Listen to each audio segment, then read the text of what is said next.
Kalau dimakan gede-gede, males makannya. Kalau udah dimakan gede-gede, jadi keluaran imaman dimakan. Buku keempat. So what is this? Kejadian baru. Jadi dia cari di sini juga bisa. Bill. Oh ini Bill. Iya.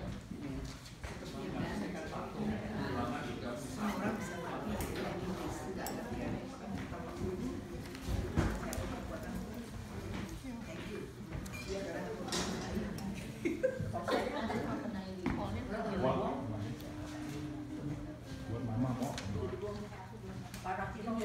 Mama mau aja. Nanti mau.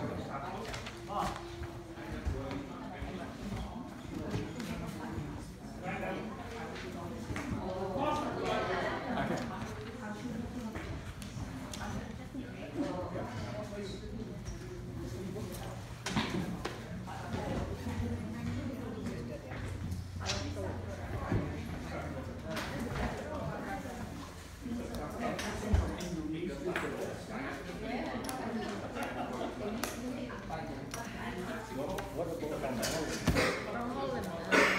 The biscuit.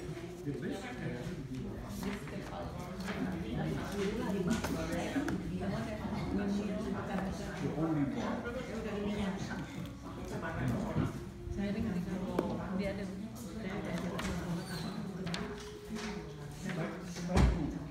Iya. Coba deh, Dengki bisa. Nah, oke.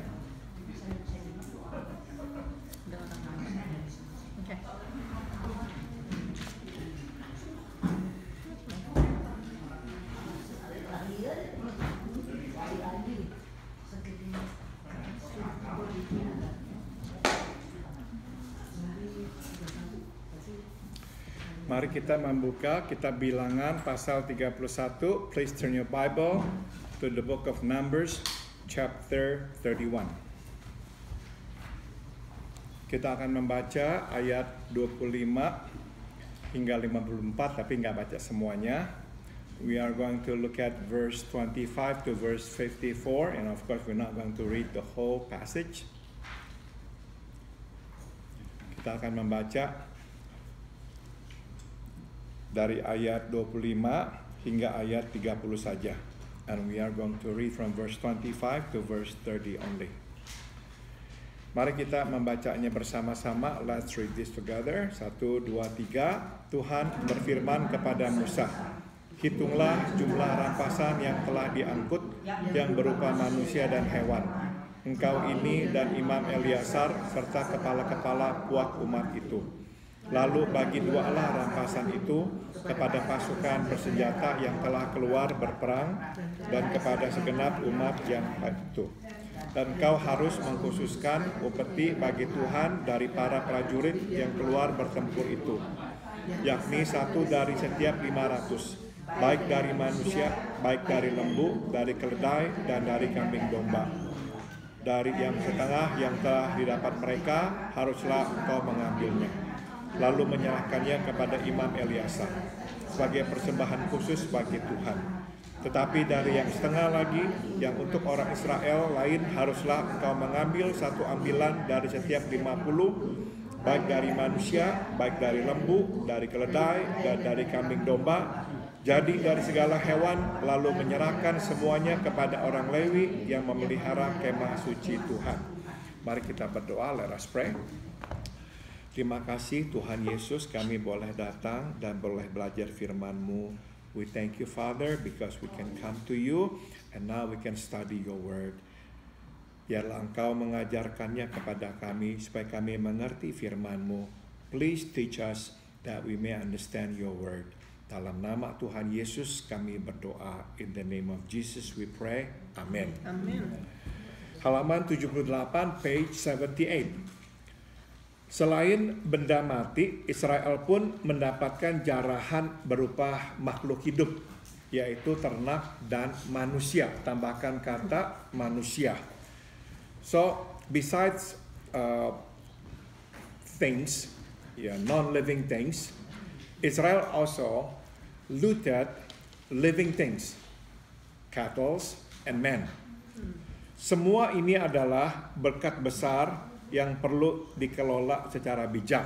So all these loots are actually great blessings and they have to be managed well. Pertama, Tuhan memerintahkan Musa dan Imam Eliasar dan para kepala kaum keluarga untuk menghitung jumlah jarahan. Tambahkan kata menghitung. The first thing God asked Moses to do is to count all the loots.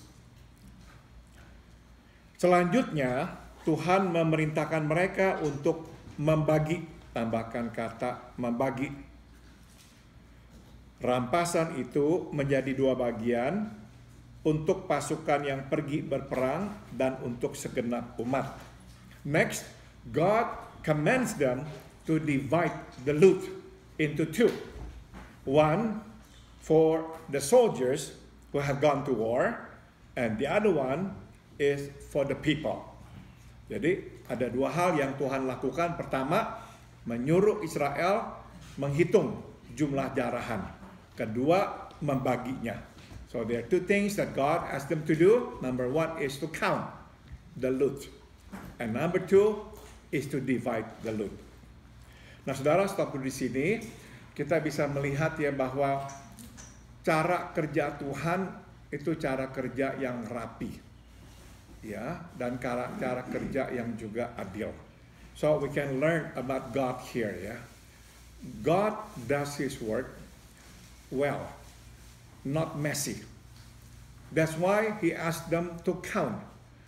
Jadi saudara, waktu orang menerima, orang tahu bahwa mereka menerima yang memang jumlah yang seharusnya. So when they receive their parts, they know that they get what they should get because God has done the counting. This is the exact numbers. Ya, ini cara Tuhan bekerja, ya, rapi. This is the way God works. Berikutnya, dari para prajurit Tuhan mengharuskan mereka untuk memisahkan, tambahkan kata memisahkan, persembahan bagi Tuhan, yakni 1 dari setiap 500, baik itu manusia maupun ternak. So from all the soldiers, God then asked them to actually set aside some of the loot for God. 1 out of 500, be it men or cattle. Berikut, sedang dari jarahan untuk umat Israel, Tuhan mengharuskan mereka untuk menyisihkan 1 dari setiap 50. Out of the loot for the people of Israel, God then asked them to set aside 1 out of 50. Sambung, persembahan dari para prajurit diserahkan kepada Imam Eliasar untuk dijadikan persembahan bagi Tuhan. Sedang yang dari umat Israel, persembahan diserahkan kepada orang Lewi yang bertugas di kemah suci Tuhan. So, the offering from the soldiers are given to the priest, Eleazar the priest. This is to be a sacrifice for God. This is to be an offering, yeah. But the offering or the sacrifice from the people of Israel, this is to be given to the Levites who work in the tent of meeting. Hal pertama yang dapat kita lihat adalah dalam membagi berkat, Tuhan bersikap adil. So here's the first thing that we can see. As far as sharing blessings are concerned, God is just. Tuhan adil.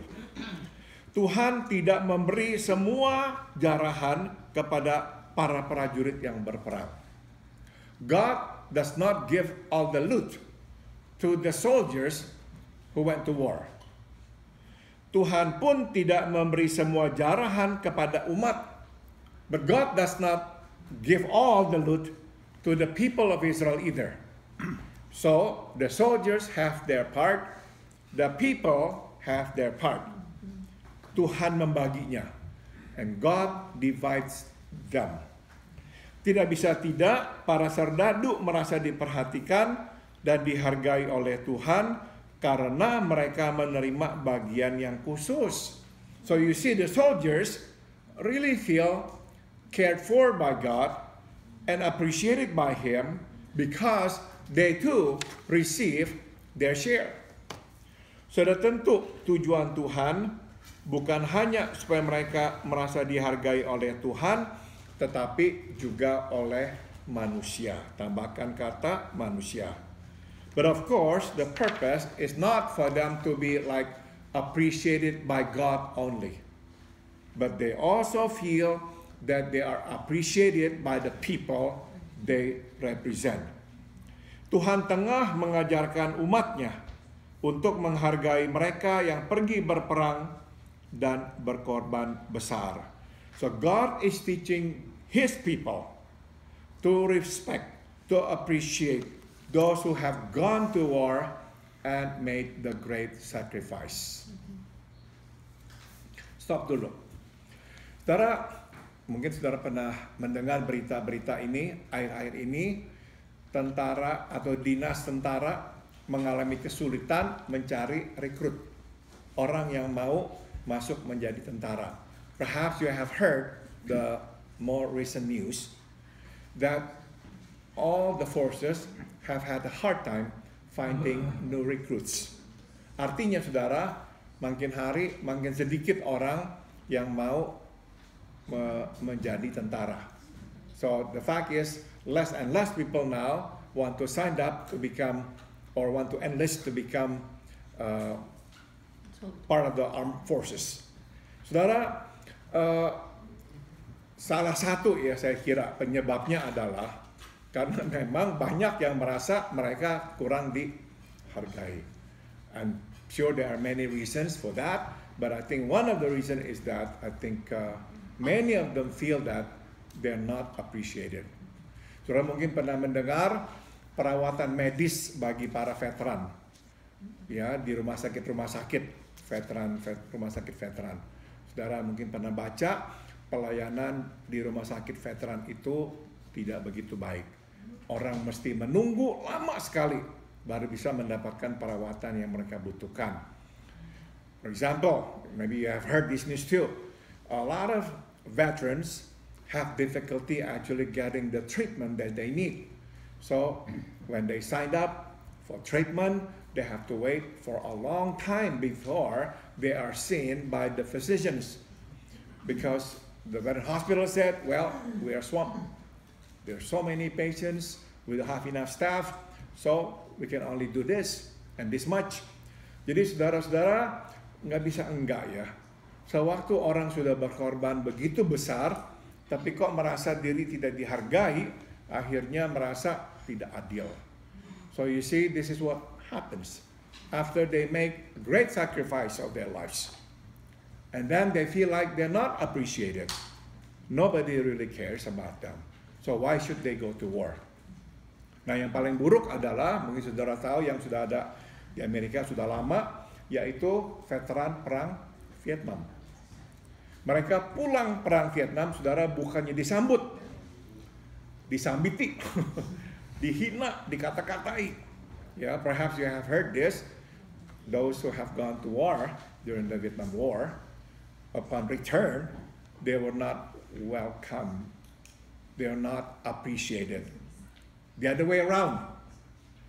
Yeah, they were actually mocked, ridiculed, disrespected. A lot of people hated them for going to war in Vietnam. Maka saudara-saudara, memang banyak tentara yang telah pergi berperang, tapi salah satu yang menjadi sorotan dan seringkali menderita gangguan-gangguan jiwa adalah yang perang di Vietnam. Sebab benar-benar waktu mereka pulang, mereka itu tuh dihina, ditolak oleh rakyat Amerika. Yeah, of course, a lot of veterans suffer from like post-traumatic stress disorder, brain injury, and whatnot. But one of the groups that suffered the most, psychological stresses are actually the Vietnam veterans. Kenapa? Itu sebabnya saudara. Mereka pulang bukannya disambut, malah dikata-katai, ditolak. Ya, that's the reason. Because when they return, they were not welcome. They were actually rejected. Nah saudara, Tuhan adil. Tuhan memberikan bagian khusus kepada para prajurit yang pergi berperang. So here you see God is just. He gave a special share for the soldiers who have gone to war. Nah nggak bisa enggak ya, mereka merasa sekali. Mereka diperhatikan. So in the end, I'm sure all the soldiers felt like they were appreciated. Sambung lagi. Keagungan jiwa kita terletak pada seberapa bersyukurnya. Tambahkan kata bersyukurnya. Kita kepada orang yang telah berkorban bagi kita. You know, we can measure how great our souls are by how grateful we are to those who have made the sacrifice for us. Ya, seberapa besar agung jiwa bergantung pada atau diperlihatkan oleh seberapa bersyukurnya kita kepada orang yang telah berbuat sesuatu kepada kita. You know how great we are as a person, shown by how thankful we are to those who have done good for us. Makin kecil jiwa kita, makin terlihat, makin tidak mau bersyukur kepada orang yang telah berbuat baik kepada kita. So if you want to see how small somebody's soul is, look at how grateful they are to those who have done good for them. Ya, orang yang mengingat budi itu orang yang berjiwa besar. Ya, those who remember others' kindness, they are great people. Ya, sambung lagi. Mengingat budi orang dan memberi penghargaan kepada orang adalah obat penawar terhadap kecenderungan kita untuk hanya memikirkan diri sendiri. Selain dari itu, to remember what people have done, to appreciate their kindness, is actually the antidote to our tendency, our proclivity to be self-centered. Selain dari itu, mengingat budi dan menghargai orang, mengingatkan kita untuk tidak memperalat, tambahkan kata memperalat manusia. Besides that, to remember kindness people have done for us, to appreciate them. This also reminds us, warns us, or prevents us from using people. Ya, betapa mudahnya kita terjebak ke dalam pola hidup memperalat manusia. Itu sebab kita harus waspada. You see how easily we are trapped into this pattern of using people. Therefore, we must watch it. Saudara, jadi berterima kasih kepada orang atas apa yang orang telah perbuat. Nomor satu ya, menolong kita untuk tidak egois. So the first good thing or benefit about being thankful to people, this is good for us, to teach us not to be self-centered. Ya, orang yang tidak ingat budi akhirnya egois luar biasa. Those of us who don't remember what we have received from others, we become self-centered. Ya. Belum kita mulai, saya lagi merenungkan orang-orang yang telah berbuat banyak buat saya di dalam hal pelayanan. In fact, actually this morning, before we had this Bible study, I was just thinking about people who have taught me how to do ministry. Ya, saya tiba-tiba teringat Pendeta Hosea ya, yang saya dulu layani bersamanya di gereja Asusa. Saya belajar bagaimana ya melayani orang. From Pastor Hosea, suddenly I remember him.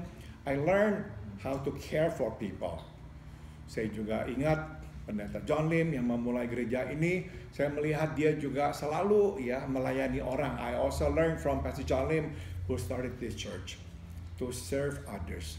Dan saya bersyukur karena mereka-mereka ini memberi kesempatan kepada saya melayani. Dan gara-gara kesempatan itu, saya bisa belajar melayani. And suddenly I just thought, they were used by God to give me the opportunities to learn to minister. Because of them, I learned things, one or two things about ministry, and that I can use these skills to do ministry today. Kalau mereka tidak pernah memberikan kesempatan kepada saya tidak akan bisa melayani. If they had not given me that opportunity, I would not have been able to minister. Jadi saudara, kita perlu ya sekali waktu mengingat orang-orang yang telah berbuat baik kepada kita.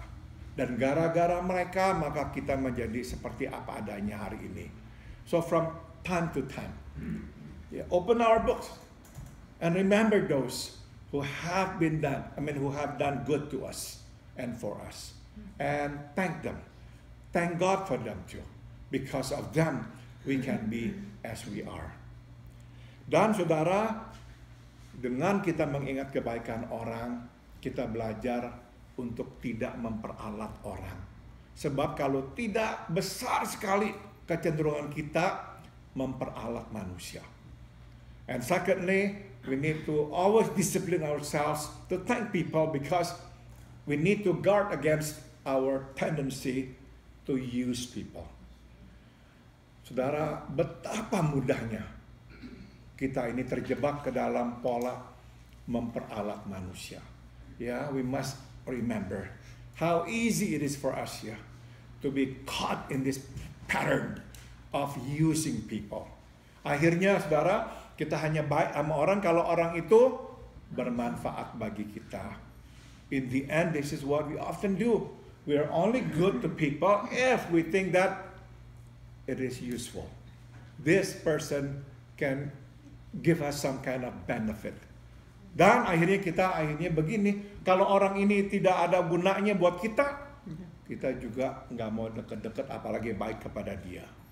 And in the end, we also do this. If we know that, or we think that this person is no good to us, then we won't be that close to that person or be good to that person because what for? There is no use.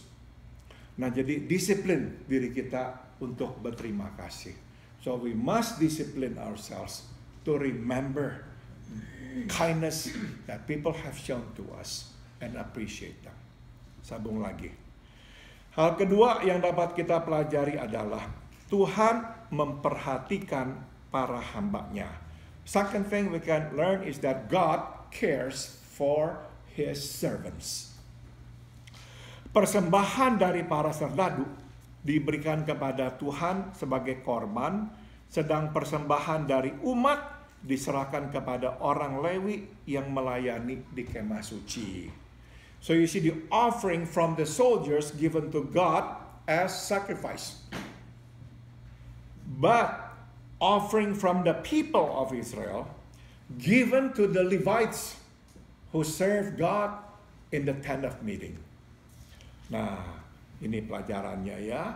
Tuhan tidak melupakan, tambahkan kata melupakan kita yang melayaninya. God never forgets us who serve Him. Never. He never forgets us who serve Him. He always remembers us. Dia selalu mengingat kita. Lewat perintah untuk memberi kepada orang Lewi, Tuhan mengajar umatnya untuk membagi berkat, tambahkan kata berkat dengan para pelayan Tuhan. So, through the command that God gives to give to the Levites, God is teaching His people to share their blessings with the servants of God. Sambung. Satu hal indah yang terjadi adalah para kepala pasukan memutuskan untuk memberi persembahan sukarela, tambahkan kata sukarela, kepada Tuhan, yakni emas, gelang, cincin, dan barang berharga lainnya. And the beautiful thing that happened here is that the captain of the soldiers, out of the blue, willingly decide to give to God their gold, their necklaces, their rings, and all their precious belongings. Tanpa disuruh, mereka melakukannya sebagai tanda syukur. Tambahkan kata syukur. Karena dalam pertempuran melawan orang Midian tidak ada korban jiwa sama sekali. Why did they do that? Not even commanded. They do it willingly to give to God out of what? Gratitude. Thanksgiving. Because in the battle against the Midianites, no fatality whatsoever. Nobody died from the Israel part. Nah, dari sini dapat kita lihat kebenaran prinsip. Kebaikan melahirkan kebaikan. Tambahkan kata kebaikan. So, from this we can glean this beautiful principle. Kindness gives birth to kindness. Kindness breeds kindness. Kebaikan melahirkan kebaikan. Para serdadu menerima kebaikan hati Tuhan, yaitu jarahan. Mereka pun membalas dengan membawa persembahan sukarela. Tambahkan kata sukarela lagi ya, kepada Tuhan. You see, all these soldiers receive kindness from God. So, they pay back. They bring their free will offering to God. Diberkati untuk memberkati. So here's the principle that we can learn. Being blessed is to be a blessing. Being blessed is to be a blessing. Diberkati untuk memberkati. Diberkati bukan untuk menumpukan berkat, melainkan untuk membagikan berkat. Tambahkan kata membagikan. When we are blessed, the intent behind it is not for us to pile up all God's blessings, but to share God's blessings. But to share God's blessings. Inilah cara mengelola berkat yang Tuhan ajarkan. This is how we can manage God's blessings. Ada satu hal indah yang terjadi. There's one more beautiful thing that happens. Para serdadu membawa persembahan sukarela untuk mengadakan pendamaian bagi diri mereka di hadapan Tuhan. Another beautiful thing is that these soldiers bring their free will offering to God as an atonement before God.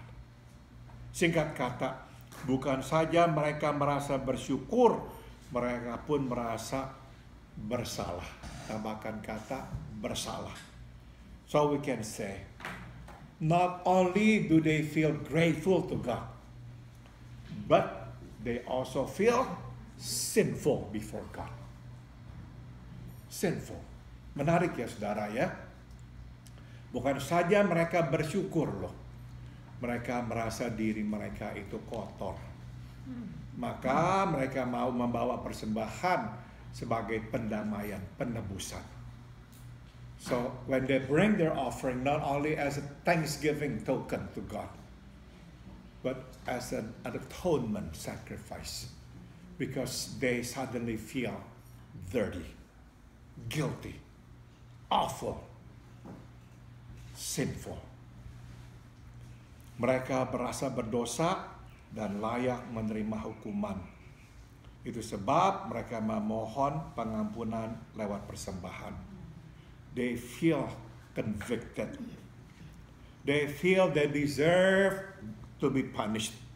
And that is why they ask for God's forgiveness through this offering. Waktu saya dulu kerja sebagai social worker, salah seorang teman saya itu veteran perang Vietnam. Dia itu bekas marinir. When I worked for the county before, one of my co-workers is a former Marines, Vietnam vet. Dia cerita sama saya, teman-teman dia yang pergi ke Vietnam sebagai orang Kristen, pulang perang dari Vietnam, tidak ada yang jadi Kristen lagi. He said this, all his friends who went to Vietnam as Christians, when they returned home to America, they did not become Christians. Karena perang itu menghancurkan jiwa mereka. Mereka melihat kekejaman yang luar biasa, sehingga hilang iman mereka. War affected them so badly, so adversely, that in the end they lost their faith. Nah, teman saya ini, dia cerita sama saya, dia pergi ke Vietnam bukan sebagai orang Kristen. Dia pulang sebagai orang Kristen. But the other way with him, my friend. He went to Vietnam not as a Christian. He returned from war. He became a Christian. Tapi teman-teman dia yang pergi sebagai orang Kristen kembali kehilangan iman.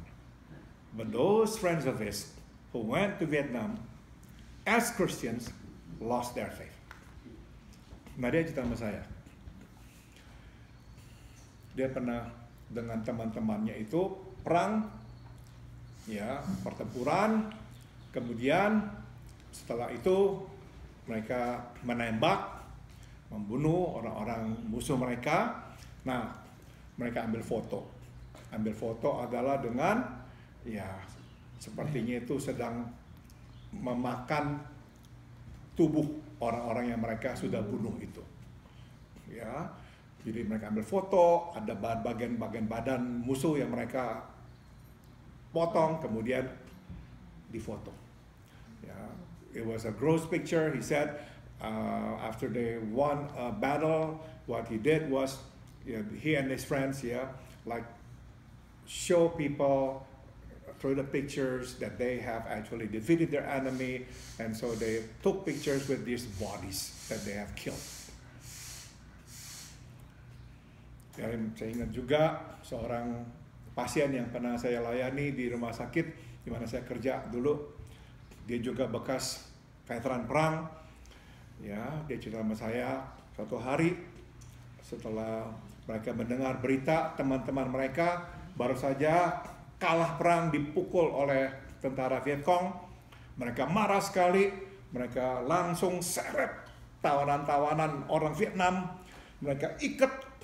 Kemudian mereka tarik dengan jeep. Siksa mereka semuanya. And I remember he told me the story one day. He and his friends found out that their friends were ambushed by the Vietcong and then killed. They were so mad. So they came back to their camp and then dragged the prisoners, Vietnamese prisoners, and tied them, and then just dragged them with their jeep. Di dalam peperangan, orang berbuat hal-hal yang jahat. You see, in times of war, people do really bad things. Dalam peperangan, sisi manusia yang terburuk keluar. During war, the worst side of humanity comes out. Maka saudara, tidak heran. Mereka yang pulang perang, bukan saja mau bersyukur tidak ada yang mati di antara mereka. Tiba-tiba mereka merasa diri mereka itu bersalah. Maka minta pengampunan Tuhan. That's why it is so beautiful. When they return from war here against the Midianites, they want to have an atonement. They ask God to forgive them of their sins because during the war, nobody knows what they did. Maka waktu Daud ingin membangun bait Allah buat Tuhan, Tuhan berkata apa? Nggak boleh. Karena Hanya kotor. betul sekali. When David wanted to build a house for God, God said no. Because your hands are full of blood. Full of blood. Saudara, Daud ini bukan hanya pemain kecapi dan penyanyi. Daud ini tentara. Remember, David was not only a harpist and a singer. He was a soldier. Nah, saudara, maka ini indah sekali ya. Kita selalu perlu ya hadir di dalam hadirat Tuhan, dekat sama Tuhan, sehingga kita bisa sadari dosa kita. So this is a good lesson for us. Perhaps we did not go to war, perhaps we did not kill people, yeah, but we need to live closely with God. When we live closely with God, God will show us how sinful we are. The closer we walk with God, the clearer we see who we are. And we are sinful. Terakhir, seharusnya lah berkat yang kita terima mengingatkan betapa tidak layaknya kita menerima kemurahan Tuhan. Tambahkan kata kemurahan Tuhan. So the blessings that we receive from God should actually serve as a reminder that we don't deserve to receive the mercy of God. We do not deserve to receive His mercy.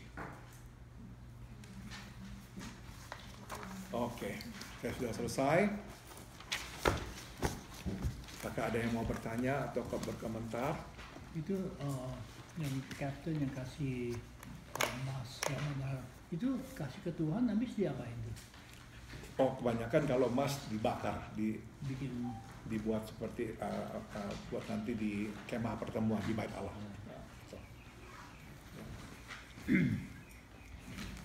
Oke, kita akhiri.